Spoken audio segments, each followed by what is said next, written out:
बात लिख दो, और करके ये बात लिख दो। क्या लिखना है पहले देख लो। पॉइंट क्रमांक 2 में लिखेगा बच्चों, और करके। बच्चों कोल्बे श्मिट रिएक्शन में रिएक्टेंट कौन था, मुंह से बोलिए थोड़ा सा।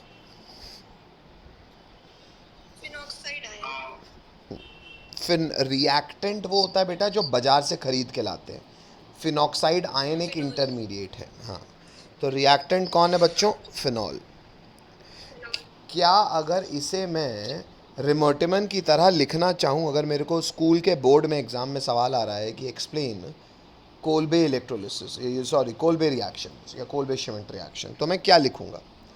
मैं ऐसे भी लिख सकता हूँ कि फिनॉल का रिएक्शन पहले किससे करा रहे थे बच्चों, NaOH की मौजूदगी में किसके साथ रिएक्शन कराया था, फॉलोड बाय एसिडिफिकेशन। लिख सकते हैं कि ये नहीं लिख सकते। तो बेटा अगर बोर्ड में लिखने को आ रहा है ना, तो आप ऐसे भी लिख सकते हो। लिखिए और करके, और लिखिए तो हाँ बोलिए। क्योंकि बोर्ड में हमको एक्चुअली केवल ये बताना होता है कि हमें रिएजेंट पता है कि नहीं है, मैकेनिज्म से बहुत मतलब नहीं होता है। तो लेकिन बोर्ड में अगर कोल्बे रिएक्शन लिखने को आएगा तो केवल ये लिख दोगे बेटा तो नंबर मिल जाएगा। नहीं, पहले इंग्लिश लिखोगे।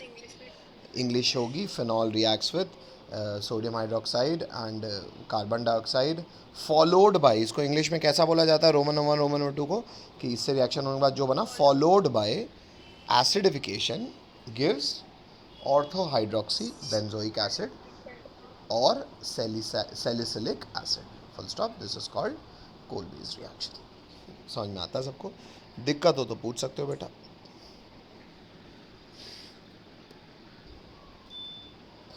सवाल शायद सबके सामने। फिनॉल का रिएक्शन में KOH प्लस CCl4 से करा रहा हूँ, फॉलोड बाय एसिडिफिकेशन।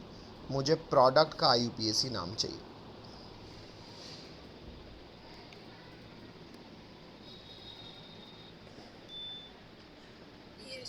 चलो बेटा। बच्चों एक ना एक बच्चे से हो जाता तो शायद मुझे ठीक लगता, क्योंकि कुछ खराबी नहीं, कुछ कठिन नहीं था सवाल। देखो सच्चाई ये है बेटा कि इतना हमको समझ में आ रहा है कि सर अगर आप फिनॉल का इस्तेमाल कर रहे हैं और सर अगर बेस की मौजूदगी है तो ऑब्वियस सी बात है सर, यहाँ पे बन जाएगा फिनॉक्साइड।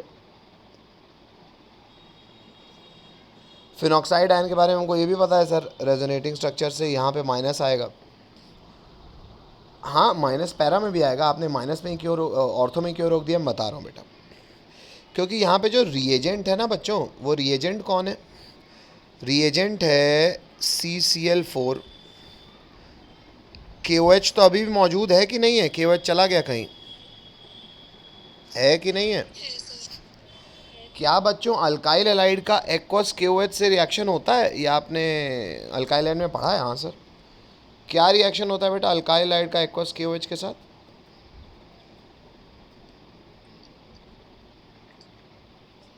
क्या रिएक्शन होता है अल्काइल एलाइड का एक्वस KOH के साथ?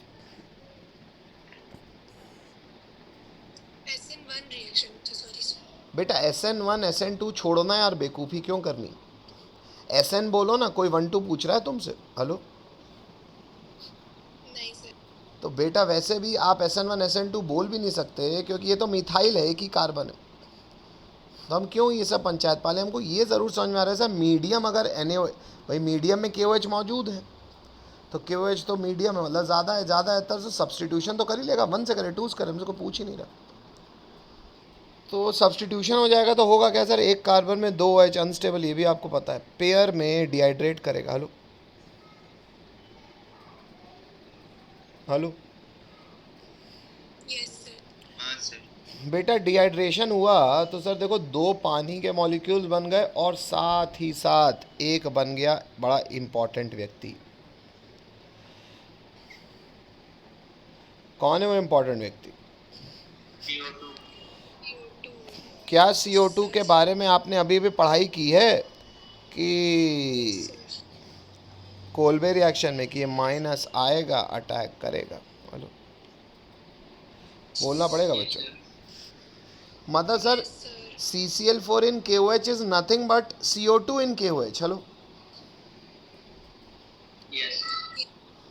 तो शायद कोलबे में आपने प्रोडक्ट अभी अभी बनाया था, क्या बनाया था?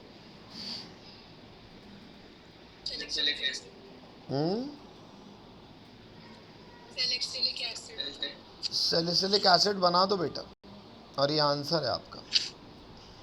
लिखो तो हाँ बोलो। ये other reactions of phenol, phenol के कुछ और रिएक्शंस की बात करेंगे, अदर रिएक्शंस की बात करेंगे। अदर रिएक्शन ऑफ फिनॉल, ये कैपिटल डी है। आइए अदर रिएक्शन पर देखें। कैपिटल डी में बच्चों पहला पॉइंट लिखेंगे। ये एक्चुअली अदर रिएक्शन में कुछ और रिएक्शंस हैं जो मैं कैपिटल डी के अंतर्गत निकालना चाह रहा हूँ, पर हर रिएक्शन लगभग अलग होगा, तो यहाँ पे 1 2 3 4 और रिएक्शंस देंगे आपको।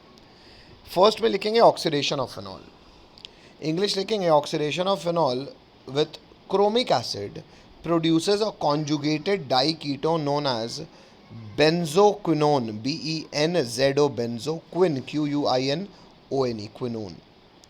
फिनॉल का रिएक्शन बच्चों अगर Na2Cr2O7 in presence of H2SO4 से कराओगे, actually Na2Cr2O7 in presence of H2SO4 बनाता है H2Cr2O7, और H2Cr2O7 कहलाता है क्रोमिक एसिड, क्योंकि क्रोमिक एसिड बेटा इन जनरल सॉल्ट के रूप में इसका जैसे अगर आप देखो तो ये सोडियम क्रोमेट है, लेकिन सोडियम क्रोमेट जब एसिड के साथ रिएक्शन करता है तो बना लेता है H2Cr2O7 जो कि क्रोमिक एसिड कहलाता है। सर क्रोमिक एसिड बेटा, क्रोमिक एसिड डायरेक्टली बाज़ार में वैसे बिकने को बिक भी सकता है पर महंगे पड़ेंगे, और हाँ सच्चाई ये बहुत स्टेबल नहीं है, तो जनरली सस्ता और इंडस्ट्रियली काफ़ी अच्छा स्वरूप रहता है इसका, किसका, क्रोमिक एसिड का, कि उस सॉल्ट के रूप में एसिड H2SO4 अलग से मिक्स कर दो तो तत्काल क्रोमिक एसिड बन जाएगा। और क्रोमिक एसिड करता क्या है, ये बहुत अच्छा ऑक्सीडाइजिंग एजेंट होता है। शायद हम ये K2Cr2O7 के बारे में जानते भी हैं, पोटेशियम डाइक्रोमेट आपने 9वीं 10वीं सुना होगा, नहीं? तो अभी सुन लो कि ऑक्सीडाइजिंग एजेंट होता है, और ये Cr2O7 क्रोमिक एसिड के रूप में इतना स्ट्रांग होता है बेटा कि बेंजीन की एरोमेटिसिटी तक तोड़ने की दम रखता है। अगर आप गौर करो तो ये एरोमेटिक अल्कोहल है, कायदे से ऑक्सीडाइज नहीं होना चाहिए, लेकिन ये हो जाता है और ये कीटोन बना लेता है। कीटोन कैसे बन रहा है आप देख लो, ये एरोमेटिसिटी टूट के बॉन्ड डबल आ गए, तो ये भी कीटोन, ये भी कीटोन है, कहलाता है बेंजोक्विनोन। और ये इतना फेमस इसलिए बेटा क्योंकि कई लोग इसे एक टेस्ट की तरह भी इस्तेमाल करते हैं, जो कि फिनॉल का टेस्ट माना जाता है। क्यों माना जाता है शायद आप समझ रहे हो, क्योंकि डार्क कलर्ड कंपाउंड बन जाता है तो लोगों को दिख जाता है कि ये हुआ, इसलिए एक टेस्ट है। लिखो तो हाँ बोलो बच्चों। अदर रिएक्शन ऑफ फिनॉल में पॉइंट क्रमांक 2 लिखेंगे reduction of phenol with zinc dust. ये शायद आपने 11th में भी देखा होगा, नहीं देखा तो आप देख लीजिए। रिडक्शन भाई, ऑक्सीडेशन मतलब होता है सर ऑक्सीजन जोड़ना, दिख भी रहा है हमको, एल्कोहल से हम कीटोन में बढ़ आ रहे हैं। रिडक्शन भी संभव है, हालांकि बहुत एक्सट्रीम कंडीशन में भी होता है, जिंक डस्ट के साथ हीट करना पड़ता है, तो यहाँ पे हीट का चिन्ह भी लगा देते हैं। और जिंक रिडक्शन का बेसिक अर्थ होता है बेटा removal of hydrogen, removal of, अगर आप हाइड्रोजन जोड़ो या ऑक्सीजन निकालो। ऑक्सीडेशन क्या होता है, ऑक्सीजन जोड़ो या हाइड्रोजन निकालो, और रिडक्शन होता है हाइड्रोजन जोड़ो या ऑक्सीजन निकालो। फिलहाल यहाँ पे जिंक जो है बेटा ऑक्सीजन निकाल लेता है और जिंक ऑक्साइड बना लेता है। सर अगर ऑक्सीजन निकाल लोगे तो हाइड्रोजन यहाँ मिल जाएगा, देखो अलग से मैंने CH यहाँ लिखा भी है कि इस C के पास कोई H होगा नहीं, बेंजीन वाले, वो H एक्चुअली यहाँ आ जाता है, तो ये बन गया बेंजीन। तो बड़ा फेमस रिएक्शन है, याद होना। मैं इसको लिखवा नहीं रहा हूँ, मैं इसकी फ़ोटो आपको भेज दूँगा। जिसे छोड़ना हो, ये मैं नहीं चाहता आप लोग कोई भी लिखे, हाँ जो एकदम ही समझ रहा है कि नहीं सर मैं तो जेई मटेरियल ही हूँ, केवल उसको कह रहा हूँ मैं, सुन सब लो पर लिखवा नहीं रहा हूँ, मैं सिर्फ सुना रहा हूँ। जो एकदम समझ रहा हूँ कि सर मैं तो जेई की ही देने के लिए आपसे पढ़ रहा हूँ, तो वो ये सुन भी ले, और मैं ये स्क्रीनशॉट दे दूँगा, भेज दूँगा, आप लिख भी लेना, पर सिर्फ सुन लो बेटा। क्या है ये रिएक्शन क्रमांक 3 है, हम इसको नहीं लिखेंगे हालांकि, और ये है reaction with nitrous acid. Nitrous acid होता है बच्चों HNO2, ये बच्चे ने यहाँ गलत लिखा हुआ है, HNO2 होता है, पता भी आपने यूज़ किया। और ये भी आप जानते हो नाइट्रस एसिड बाजार में मिलता नहीं है, तो उसको बनाना पड़ता है NaNO2 + HCl साथ। फिनॉल का जब ये रिएक्शन कराओ तो बेटा पैरा वाला हाइड्रोजन और फिनॉल का OH निकल के यहाँ NO का ग्रुप लग जाता है जिसे नाइट्रोसो ग्रुप कहते हैं। ये नाइट्रोसो ग्रुप टॉटोमराइज करता है। टॉटोमरिज्म में होता ये है कि बेटा एल्कोहल का H हट के कीटोन बना देगा इसको। कैसे? ये हाइड्रोजन के इलेक्ट्रॉन लेके यहाँ डबल बनेगा, वैसे ये वो जो आपने देखा था ना बेंजोक्विनोन वाला सिस्टम, इलेक्ट्रॉन वापस यहाँ आ जाएगा और ये ऑक्सीजन पे माइनस आएगा, लेकिन माइनस किसको मिल जाएगा? वो हाइड्रोजन को। तो ये वो जो ऊपर से H हटा वो यहाँ आ गया। बेटा नाइट्रोजन में डबल बॉन्डेड O आता है और साथ में OH आता है, इसको ऑक्साइम बोलते हैं, इस फंक्शनल रूप को ऑक्साइम कहते हैं। अब इस ऑक्साइम के साथ करना क्या आगे दिखा देता हूँ। ये इंग्लिश पूरी लिखी हुई है पूरी चीज़ के लिए। ये जो ऑक्साइम बनता है ना, ये ऑक्साइम ये फर्दर फिनॉल के साथ रिएक्शन करता है सल्फ्यूरिक एसिड की मौजूदगी में, उससे ग्रीन कलर का एक कंपाउंड बनता है जो एक हाइड्रोजन सल्फेट का सॉल्ट है। उसमें पानी डालते हैं तो रेड कलर का एक कंपाउंड बनता है, और उसमें बेस डालते हैं तो ब्लू कलर का एक कंपाउंड बनता है। तो एक्चुअली फिनॉल में ये सब रिएक्शंस करने के बाद ये जो कलर मुझे मिला ना, कलर क्या मिला मुझे? कई लोग, मैं भी इसको ऐसे रटाता था, GRB। मैं क्या कैसे कलर रटाता था? GRB। अगर पहले ग्रीन आ रहा है, फिर रेड आ रहा है, फिर ब्लू आ रहा है, ये प्रक्रिया करके, तो ये आप लैब में शायद कभी करोगे अगर 12वीं में आपको ढंग से कराया जा रहा होगा तो। बाकी ज़रूरत नहीं है, जेई के लिए बात है। GRB करके मैं याद कराता था। और इस टेस्ट को फिनॉल का कहते हैं लिवर में नाइट्रोसो टेस्ट। क्या कहते हैं?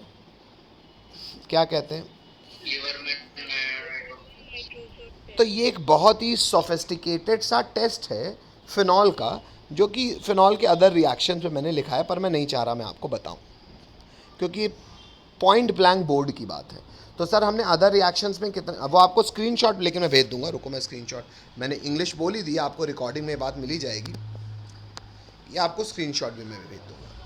मैं सीधा आगे बढ़ रहा हूँ, जिसे लिखना हो वो काम कर सकता है और जगह छोड़ सकता है फ़िलहाल। बाकियों के लिए मैं आगे बढ़ रहा हूँ, और मेरा कहना ये है कि मैंने कैपिटल D में 2 रिएक्शंस लिखाएं आपको। वो 2 रिएक्शंस के बाद कुछ क्वेश्चन लिखेंगे बच्चों।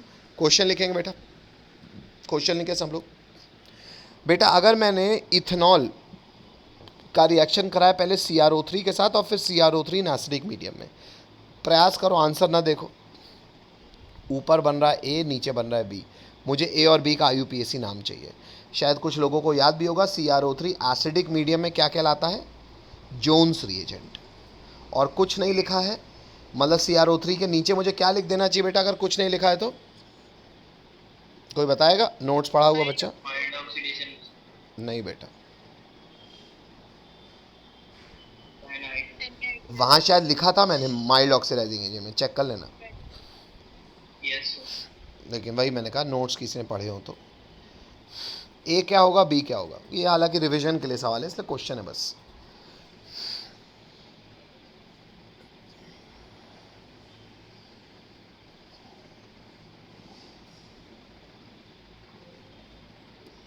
जब मैं ऊपर का आंसर, मैंने रिकॉर्डिंग नहीं चालू की थी, मैं बता दे रहा हूँ फिर से। अगर आप 1 डिग्री अल्कोहल में माइल्ड ऑक्सीडाइजिंग एजेंट यूज़ करते हैं तो अल्डिहाइड बनेगा, और स्ट्रॉन्ग यूज़ करते हैं तो एसिड बनेगा। बस बेटा, ये भी बेटा कुछ जेई की ही बात है, नोट जो डला हुआ है मैं अभी नहीं बता रहा हूँ आपको, मैं पहले आपका वो ख़त्म करना चाहूँगा। अच्छा, रिएक्शन ऑफ फिनॉल ख़त्म ही हो चुके हैं बच्चों, पर कोई बात नहीं, एक क्वेश्चन और कर लो। ये क्वेश्चन और लिखो बेटा। ये क्वेश्चन में भी, हालांकि ये क्वेश्चन में तो जेई डाल ही देना, पर हो गया, लिख लो सब लोग, ये लिख लो, इसमें ज़्यादा मेहनत नहीं है क्योंकि उतनी मेहनत अपन ऑलरेडी कर चुके हैं बेटा। फिनॉल का रिएक्शन करा रहा हूँ मैं, ये C6D6 नहीं है, ये फिनॉल है। फिनॉल का रिएक्शन करा रहा हूँ मैं, पहले CO2 बेस के साथ फॉलोड बाय एसिडिफिकेशन, बन रहा है A। आपको A की फ़ोटो बनानी है, इस फ़ोटो को मत देखो। और फिर मैं रिएक्शन करा रहा हूँ CO2 NaOH के साथ, और साथ में इस्तेमाल कर रहा हूँ D2 और H+, और बना रहा हूँ B। फ़ोटो देखने की ज़रूरत नहीं, मुझे जवाब चाहिए बेटा।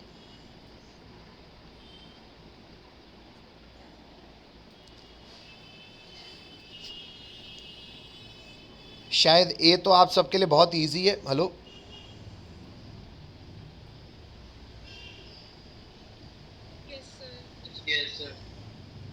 क्या होगा A?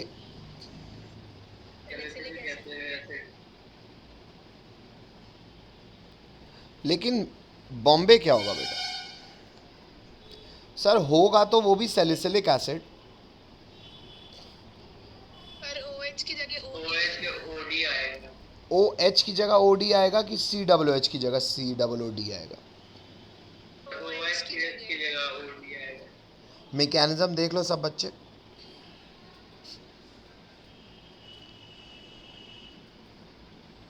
हाँ सर, OH की जगह OD। OH की जगह OD आएगा।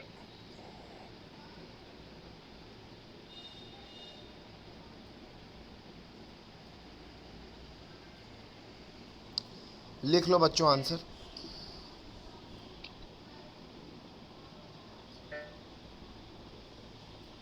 सर ऐसा क्यों? लिख लीजिए आंसर, लिख लीजिए पहले।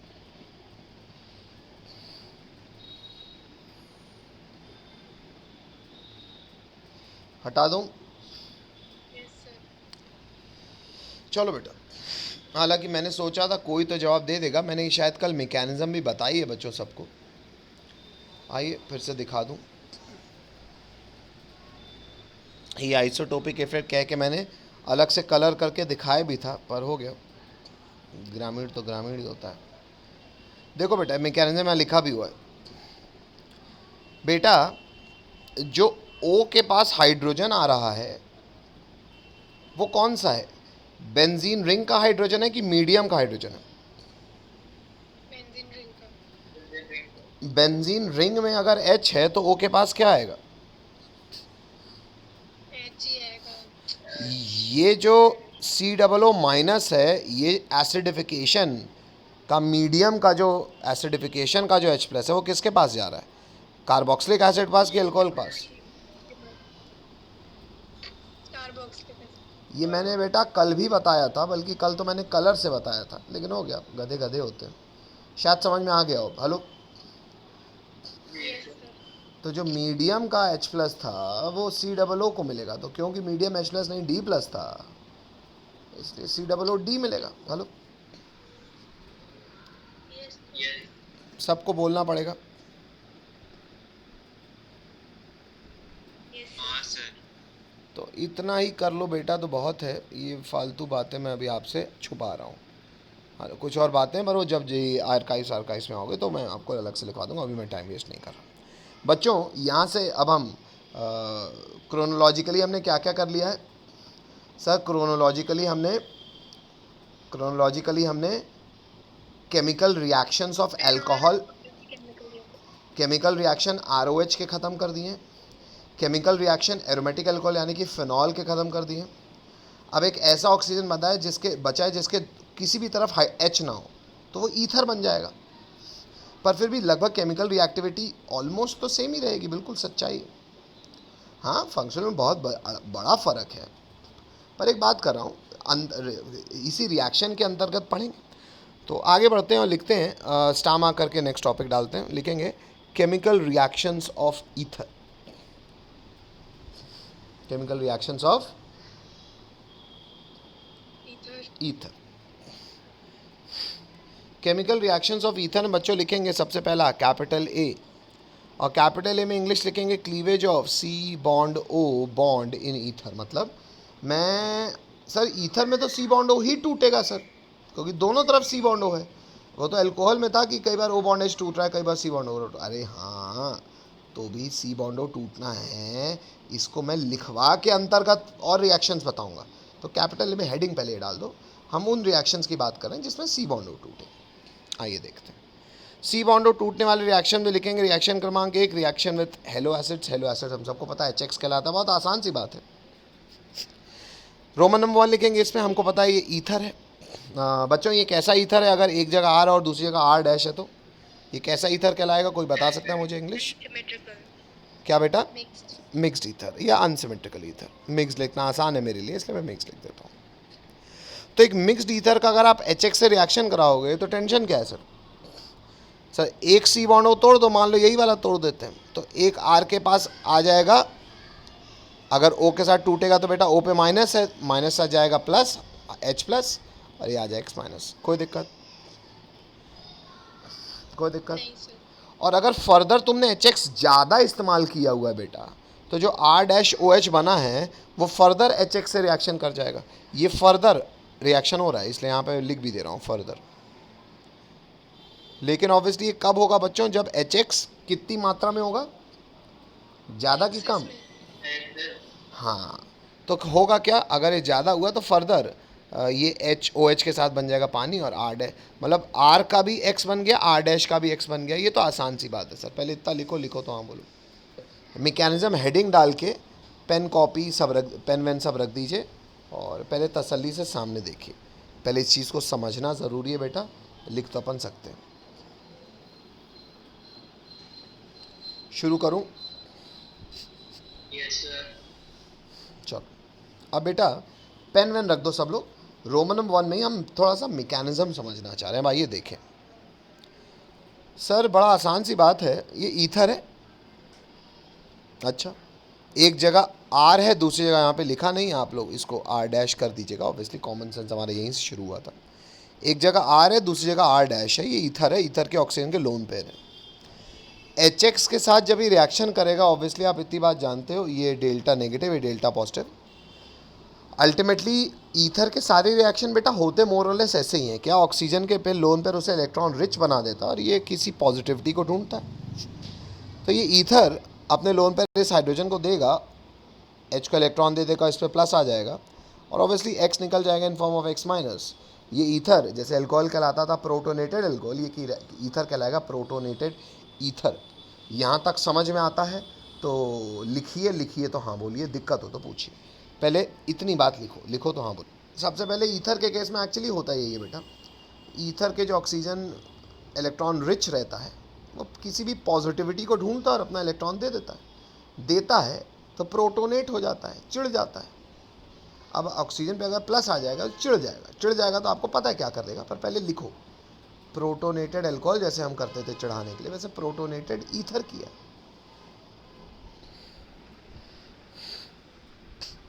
हेलो, हो गया, आगे बढ़ सकता हूँ? Yes sir. ठीक है, ठीक है, कोई रोक रहा है? नहीं रोक रहा, आगे बढ़ो बच्चों। Yes sir. बेटा पहले बोला करो, दोबारा रुकूंगा नहीं मैं, है ना, इसका थोड़ा सा ध्यान रखो। हाँ, जैसे अभी आवाज़ आई ना, पहले आनी चाहिए, वरना फिर बोलते रहिए, आगे बढ़ जाऊंगा।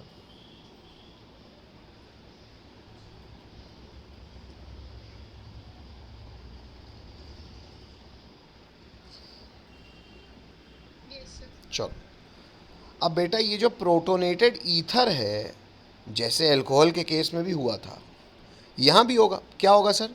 बेटा देखो, ईथर अब प्रोटोनेट हो चुका है, ऑक्सीजन पे प्लस आ गया है, लेकिन सर तत्काल अभी एक्स निकला है ना in form of x minus. हाँ, तो बेटा वो एक्स माइनस कहीं भाग थोड़ी जाएगा सर, वो माइनस भी तो प्लस को ढूंढ रहा होगा ना। हाँ बिल्कुल ढूंढ रहा होगा। अगर उसको कोई आर मिल गया, कैसा मिल गया, जो बल्कि ना हो, तो वो एक्स माइनस बन के उस पर बैक साइड अटैक कर देगा। लो, लेकिन ये कब हो पाएगा बच्चों ऐसा, जब कोई आर या आर डैश में ऐसा ग्रुप हो जिसमें बैक साइड अटैक कंफर्टेबली हो पाए। कंफर्टेबली बैक साइड अटैक होने के लिए या तो मिथाइल हो या तो 1 डिग्री हो। हेलो, बोलना पड़ेगा। Yes sir. इतना मैंने आपको अल्काइल हाइड एनसीईआरटी में दिखाया हुआ है कि मिथाइल और 1 डिग्री में ही बेटा एक्चुअली बैक साइड हो सकता है, क्योंकि इतना एक्सटेंट घट जाता है 2 डिग्री में भी कि वो प्रैक्टिकल नहीं है, फिर आदमी कुछ और होने की सोचने लगता है। तो वही वाली बात है, एक्स माइनस लीव तो कर गया, पर X minus as nucleophile attack कर सकता है, पर कब करेगा अटैक, जब कर पाएगा। और कब कर पाएगा? तब कर पाएगा जब आर या आर डैश में कोई अल्काइल ग्रुप भयंकर आसानी से ये होने दे। कब होने देगा? जब वो मिथाइल या 1 डिग्री होगा। तो ये सिंपल बात होगी, भले लिखी नहीं, मैं आपको मुंह से बोल के 2 बार समझा दिया हूँ। तो यहाँ पे SN2 मैंने ज़रूर लिख दिया, ये आपको याद दिलाने के लिए कि ये एक्स माइनस के रूप में तभी बैक साइड अटैक करेगा जब कोई कराने को तैयार हो। मान लेते हैं, ज्यूम कर लेते हैं कि आर कराने को तैयार है, मतलब हल्का है, छोटा है, तो सर आर को एक्स इलेक्ट्रॉन दे देगा, आर के इलेक्ट्रॉन इस ऑक्सीजन को मिल जाएंगे। वैसे भरा बैठा है ऑक्सीजन क्योंकि प्रोटोनेटेड है। तो आप खुद देखो, आर डैश के साथ चला गया हुआ है चलो, और आर के साथ चला गया एक्स। लेकिन अगर आपसे कोई पूछे तो ये आर कैसा होना चाहिए, लिखा भी है यहाँ पे मैंने, कैसा?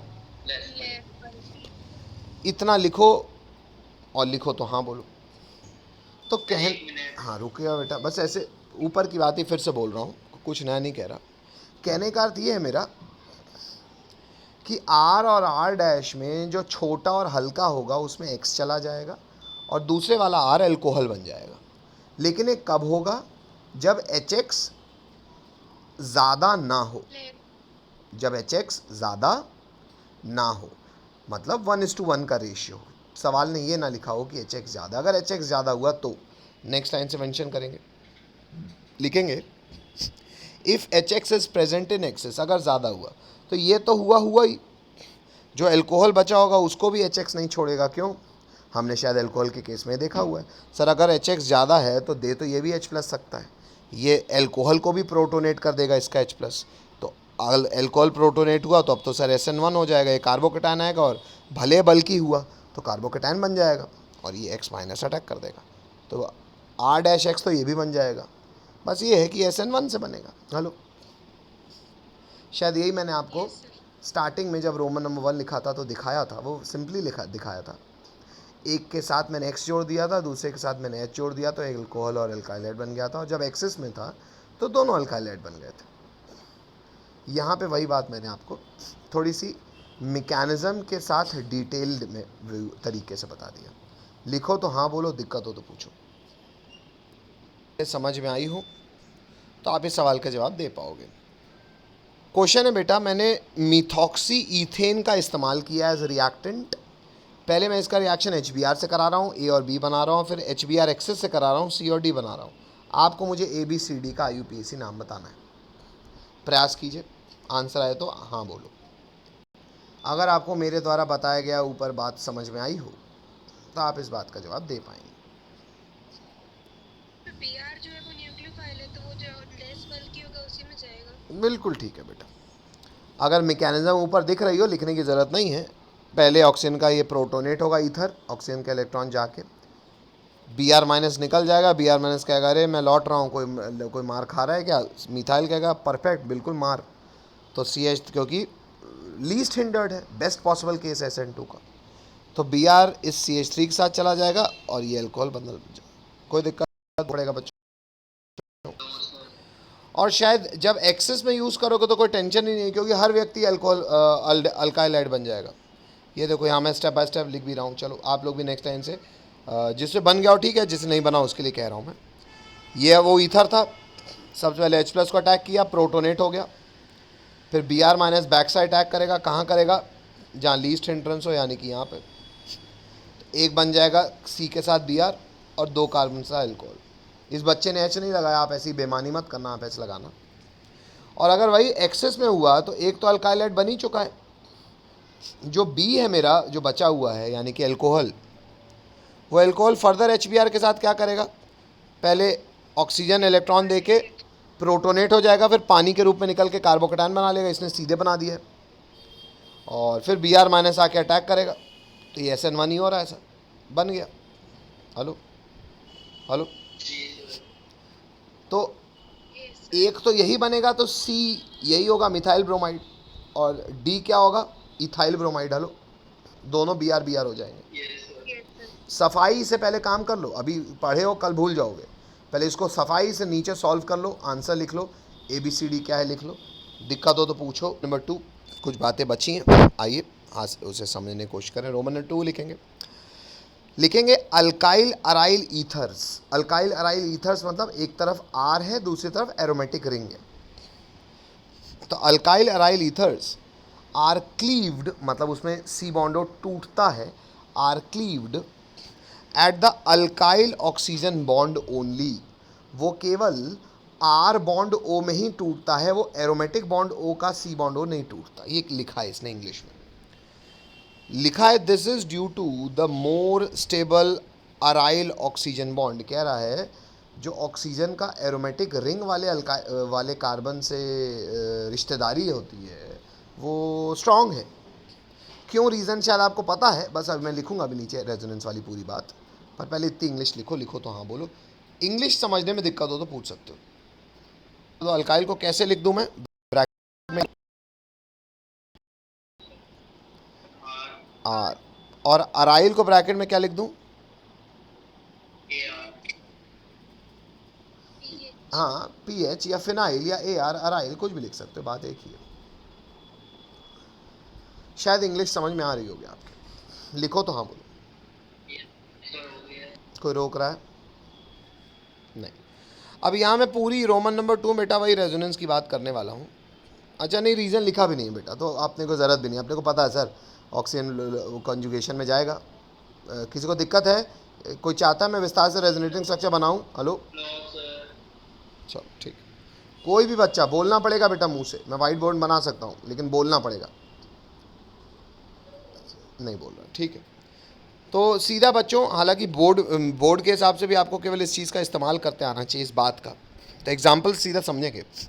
एग्जाम्पल पहला स्मॉल ए, एनीसोल। एनीसोल में दिख भी रहा है सर, एक तरफ CH3 एक तरफ बेंजीन रहेंगे, इसका HCl से रिएक्शन कराएंगे। तो वैसे भी हमको पता है सर, अगर एरोमेटिक के बाद ये ना भी पता होती तो भी हम क्या करते बेटा, पहले ईथर प्रोटोनेट होता, हेलो, फिर Cl माइनस अटैक करता, कहाँ करता, CH3 को करता कि रिंग को करता? ऑब्वियसली बात है सर, CH3 को करता, बेस्ट है। तो वैसे भी Cl CH3 पे जाता और ये बन जाता फिनॉल। Hello hello. तो सर अगर ये आप रोमन नंबर 2 नहीं लिखवाते, जो आपने पिछला केस बताया था, तभी हम बनाते तो यही बेटा। रोमन नंबर 2 लिखवाने का फ़ायदा ये है, फ़ायदा क्या है बता रहा हूँ मैं, अभी लिखो मत, सुनो पहले। अगर मैं एनिसोल का इस्तेमाल करता और HCl एक्सेस में लिख देता, फिर तो आप यही करते ना, एक्सेस में लिख देता तो आप पहले इसको CH3Cl बनाते, आपने बनाया, फिर आप एल्कोहल को ये बॉन्ड तोड़ के Cl लगाते ना। लेकिन आपको ये याद रहना चाहिए, क्योंकि एल्कोहल का ये बॉन्ड डबल बॉन्डेड ऑक्सीजन है, डबल बॉन्डेड फिनॉल वो रिएक्शन थोड़ी देगा जो एलिफेटिक एल्कोहल देते थे। तो यहाँ पे एरोमेटिक C बॉन्ड टूटेगा नहीं। हालांकि ये आपको एल्कोहल चैप्टर से भी ये बात पता है, लेकिन फिर भी अपन ने लिखवा भी दी तो शायद आपको समझ में आता, भले एक्सेस में ले लो। एरोमेटिक C बॉन्ड टूटेगा नहीं, अभी भी वही बनेगा जो ऊपर बना था, भले तुम लिमिटेड लो भले तुम एक्सेस में लो। अल्काइल के केस में फ़र्क आ गया था जो आपने रोमन नंबर 1 में देखा, ये फ़र्क है रोमन नंबर 1 और 2 में। दिक्कत बोलो तो हाँ, दिक्कत हो तो हाँ बोलो, मतलब पूछो, लिखो तो हाँ बोलो।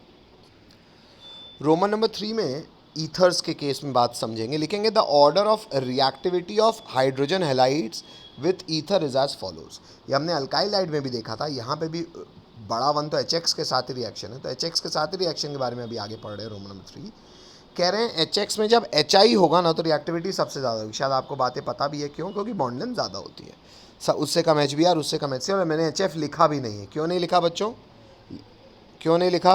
क्योंकि बहुत छोटी बॉन्ड लेंथ होती है, टूटेगा नहीं, टूटेगा नहीं तो रिएक्ट क्या करेगा, तो लिखा भी है कि HF does not react as its bond length is very small. कोई दिक्कत?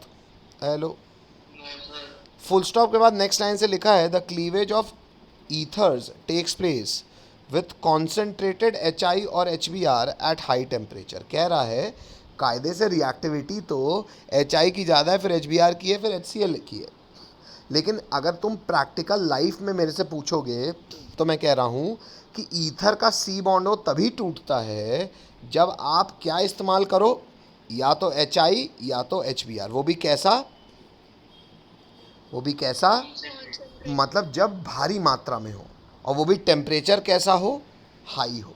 हेलो, ऐसा क्यों लिखा है बेटा? क्योंकि C बॉन्ड O बहुत आसानी से टूटता नहीं है।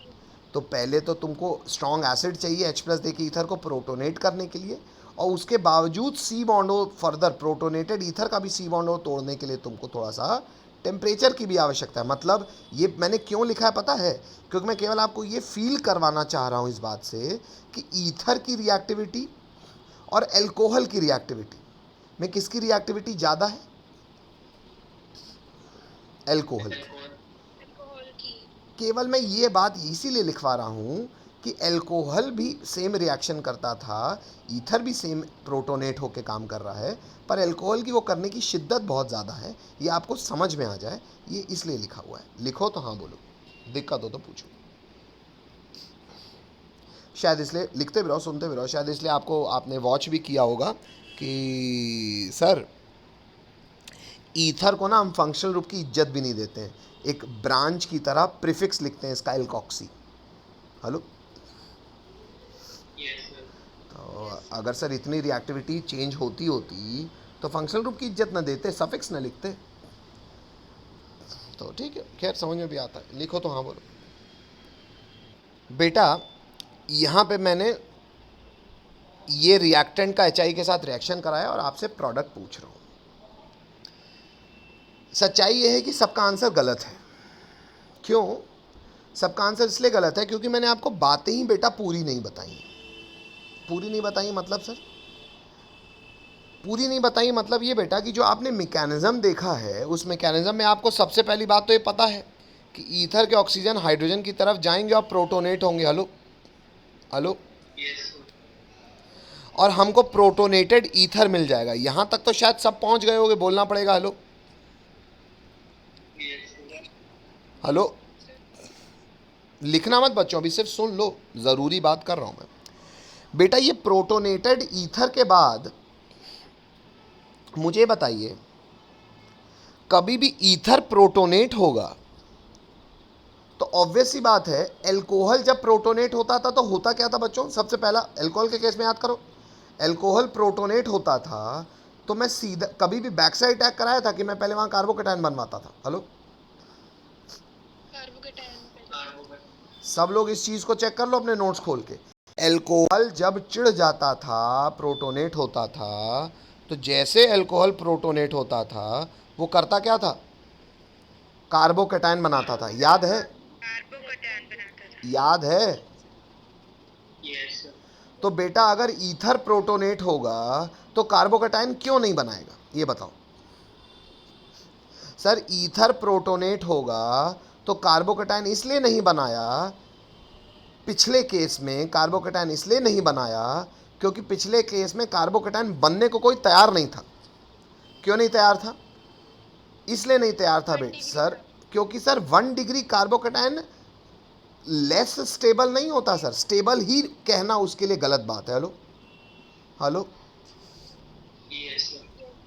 1 डिग्री कार्बोकेटायन को लेस स्टेबल नहीं कहते बेटा। 1 डिग्री कार्बोकेटायन गरीब आदमी है।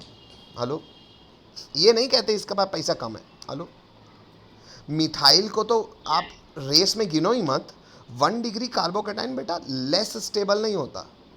1 डिग्री कार्बोकेटायन गरीब है बेचारा, बनेगा तब जब और कुछ करने को ना हो। हेलो हेलो, शायद इसीलिए बेटा वहां मैंने आंख मूंद के, क्योंकि कोई कार्बोकेटायन बनने को तैयार नहीं था, तो मैंने X माइनस को कहा चल तू ही बैक साइड कर दे। मेरी बात समझ रहे हो? हेलो, लेकिन जो मैंने वहां पे किया वो आपको करना उचित लगा, लेकिन अब मैं आपको अनुचित चीज़ बोल रहा हूँ। मैं कह रहा हूँ एल्कोहल जब प्रोटोनेट होता था तो पहले कार्बोकेटायन बनाता था, और कायदे से ईथर को भी करना चाहिए ना। हाँ, तो ईथर भी ये करता है, लेकिन कब करता है पता है? जब कर पाता है। कब कर पाएगा सर? जब कार्बोकेटायन बनने में नखरे ना करे। अगर बेटा कार्बोकेटायन 3 डिग्री बन रहा है तो नखरे करेगा? खुद बोलो। नहीं सर। तो बेटा यहाँ पे सबसे पहले ही यही हो जाएगा कि कार्बोकेटायन बनेगा और एल्कोहल बन जाएगा। दिस इज SN1, और फिर I माइनस इस कार्बोकेटायन को अटैक करके फास्टली बना देगा अल्काइल आयोडाइड। मतलब मेरी बात समझ रहे हो बेटा? पहले SN2 होना है कि SN1 होना है, या आप घर से रट के नहीं जाएंगे, आप सवाल को देख के ये फील करेंगे। सर फील कैसे कर पाएंगे बेटा? कभी भी ईथर प्रोटोनेट होकर पहले कार्बोकेटायन ही बनाना चाहेगा, पर कार्बोकेटायन पता है कब बना पाएगा? जब कार्बोकेटायन बढ़िया 3 डिग्री बने तब, वरना बेचारा क्या नहीं करता, बैक साइड अटैक करा लेगा। हेलो, अब 2 डिग्री के केस में क्या होगा सर? ये आप सवाल मत पूछना, या आप कभी JEE के क्वेश्चंस करोगे, बोर्ड में आपको सब मिलना नहीं है। बोर्ड में एक्सट्रीम केसेस की बात की जाती है, क्योंकि सच्चाई है 2 डिग्री केस में बीच की बात होती है, तो दोनों काम हो जाते हैं। तो आपको ऑप्शंस बताएगा वो क्या चाह रहा है। हेलो हेलो, तो ये इंडिविजुअलिस्टिक सवाल स्पेसिफिक मैकेनिज्म है बेटा, जो कि बदलती रहेगी कॉमन सेंस के साथ। कॉमन सेंस के लिए गाना क्या गाना है? कार्बोकेटायन को प्रोटोनेट करो। प्रोटोनेट के बाद एल्कोहल में भी पहले कार्बोकेटायन बनता था, वहाँ तो बनता ही है, चाहे बनना चाहे ना चाहे, क्योंकि वहाँ पे हमने 170 डिग्री सेल्सियस भी क्रिएट किया था। हेलो हेलो,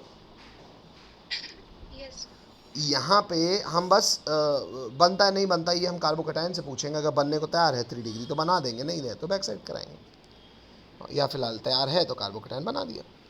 लिखो तो हाँ बोलो, लिखेंगे it is because in step 2, stop नहीं है बेटा, इन स्टेप है, लिखा it is because in step 2 of the reaction the departure of leaving group creates a more stable carbocation. ये लिखने की ज़रूरत नहीं है आपको।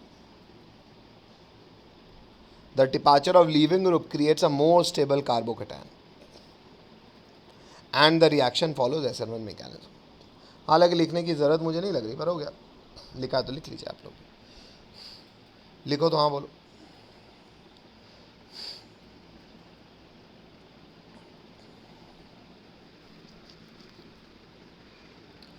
और बड़ा ही सुंदर एक सवाल और लिखा हुआ है, तो इंग्लिश लिख के वो सवाल लिखिए।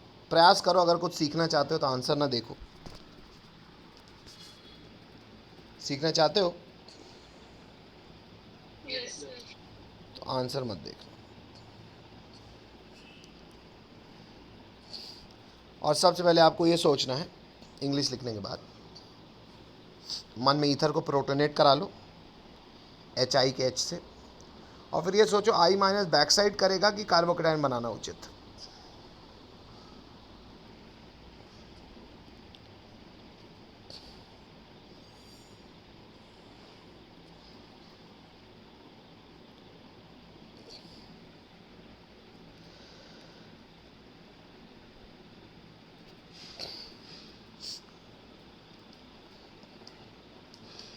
बोलो भैया।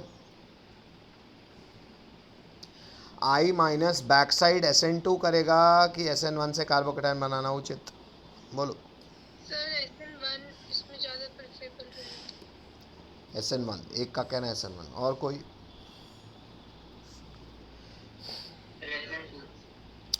SN1 वाले मुझे जवाब दे। अगर मान लो कार्बोकेटायन बना और इलेक्ट्रॉन इसने दिया, तो एक अगर कार्बोकेटायन यहाँ है, इसकी डिग्री क्या कहलाएगी?